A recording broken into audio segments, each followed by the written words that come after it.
Black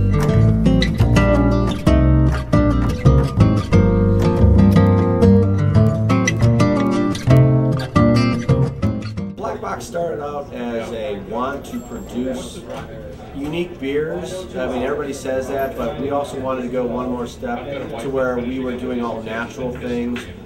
We weren't using any adjuncts. We weren't using any fast skiing ways of brewing beer. Plus, we wanted to keep the fun in it. We're not afraid to tell people what we put in our beer, the ingredients in the beer, because if they want to duplicate it, that's perfectly okay with us, because we also have a beer shop for the home brewers and winemakers that they can try to duplicate the beers. And that's kind of the fun, because people always bring me knockoffs and, hey, you know, this is what we came up with, and sometimes actually they are very nice, very unique.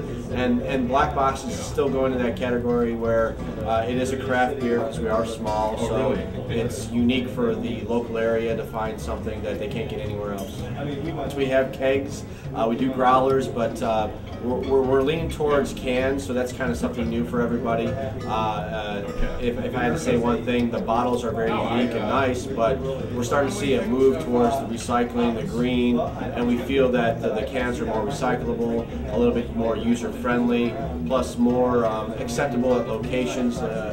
Some pools, people want to take a craft beer to a pool right now, they can't, they got bottles. A lot of beaches don't allow glass, so people that want to do some beers on the beach have an opportunity to do that. A real famous one, Javelin, last year's third place People's Choice Award. I've been here now 2 days, and it's definitely flowing again. People coming and remembering, which is nice. That style is kind of unique in design, because it was created by myself and a class of amateur brewers, and I wanted to use it as a teaching tool, and we kind of showed them how to develop recipes, and it just kept developing into what it is today, where it's a very solid beer. It's American Amber Rye, which what we've done is taken out about 20% of the grain bill and used rye in there instead of just barley, which I think brings in a nice silkiness, a nice finish to it with the plums and the raisin character, which people pick up on that real quick.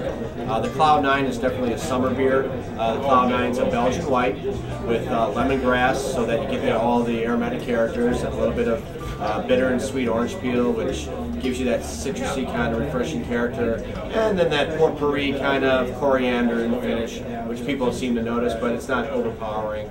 And then Plumber's Crack Ale, which is our famous shirt with the plumber on the back. This year we changed that one a little bit. We felt that it was a little astringent last year, and we did move that around a little bit with the recipe, and we took out some of the grain to bring that down. I think we brought that more in balance this year. Definitely a nice hop floral profile, but all across the board a nice balanced beer. Well, I used to do a radio show called Beer Talk Radio with another guy named Jack Curtis. So I've been doing promotions of beer for years now, since 99, 98 when we got into it.